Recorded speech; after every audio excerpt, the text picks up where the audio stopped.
Now on the rescue plan.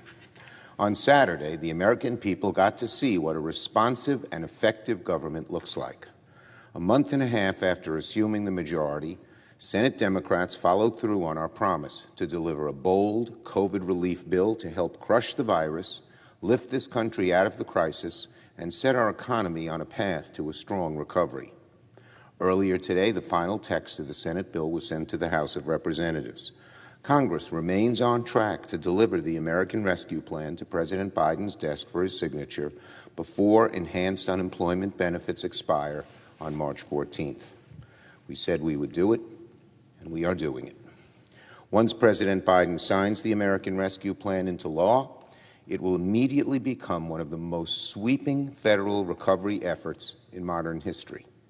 It will help restore Americans' faith in government at a time when that is sorely needed.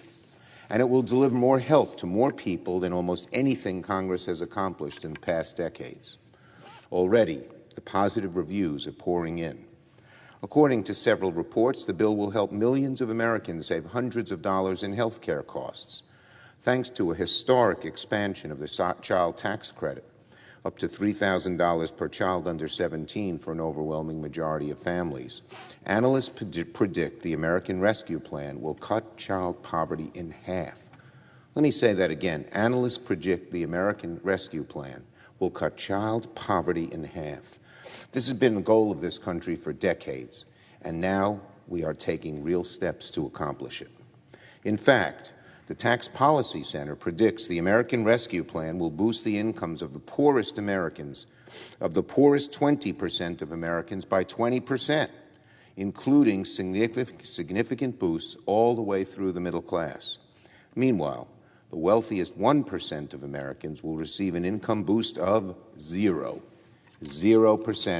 for the top 1%, the wealthiest Americans. Let me say that again, because this shows who we are as a party here in the Senate and who we should be as a nation. Let me say it. A 20% boost in incomes for Americans who are struggling the most, 0% who those are at the top already, who are doing very well. Let's contrast this to the Republican tax bill, which skewed in exactly the opposite direction.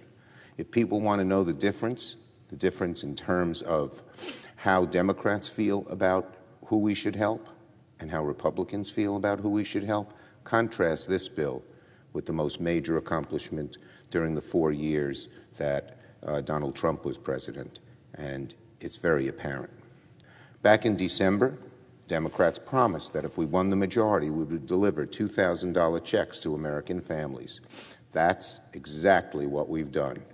Promise made, promise kept. We helped pass $600 checks in December and added $1,400 in the bill we just passed. Because Democrats kept that promise, Americans are going to receive the help they need quickly. The checks will stimulate the economy, and they are targeted to those Americans who need it the most. It is a promise kept. The OECD, the Organization of Economic Cooperation and Development, projected that the American Rescue Plan could as much as double America's economic growth this year. As a result, it also revised upward its projections for the entire world's economic recovery. Once again, the United States is going to lead the way. And so, because of what the Senate did last week, health care costs will go down, child poverty will be cut in half, Americans will receive direct financial support, and the economy is set for an enormous boost.